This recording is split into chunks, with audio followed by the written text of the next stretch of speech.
অসমীয়াৰ অস্তিত্ব ক্ৰমান্বয়ে শেষ হ'বলৈ গৈ আছে।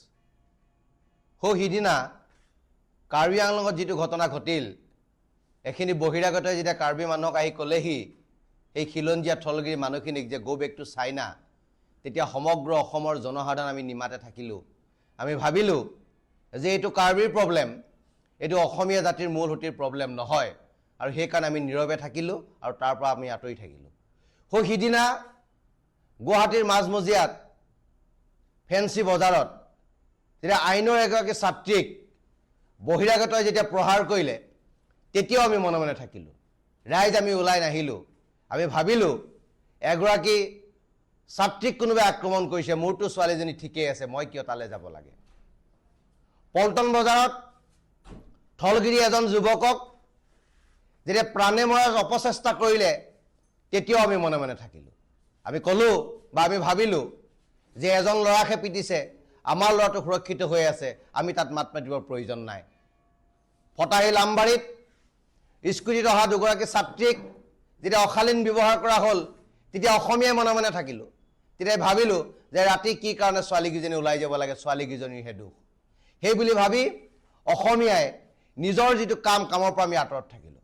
আৰু আজি গুৱাহাটীৰ আৰ্য নগৰত যিটো ঘটনা সংঘটিত হ'ল, হালৈ উপাধিৰ এজন ব্যক্তিক গোলাগুলকৈ পিটা হ'ল, ৰাজপথত পেলাই তেখেতক চুচৰাই নিয়া হ'ল, আৰু তাৰপিছত আজি অসমীয়াই আমি মনে মনে বহি আছোঁ।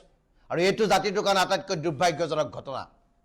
সেই আৰ্য নগৰত সেই ব্যক্তিজনক কাৰ ছত্ৰছায়াত আক্ৰমণ কৰিছে? আলোক ত্ৰিপাঠী নামৰ এজন গুণ্ডাৰ জৰিয়তে এই কাম কৰা হৈছে।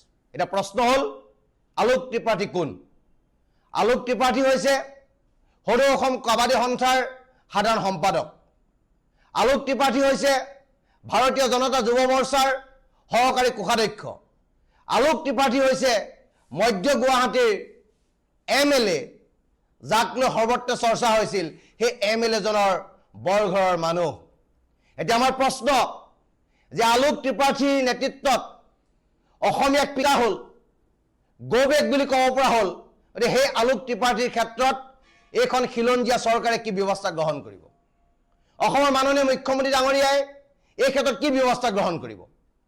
আলোক ত্ৰিপাঠীক সদৌ অসম কাবাডী সন্থাৰ পৰা বহিষ্কাৰ কৰিব? ভাৰতীয় জনতা যুৱ মৰ্চাৰ সহকাৰী কোষাধ্যক্ষ পদৰ পৰা তেখেতক বৰ্খাস্ত কৰিব?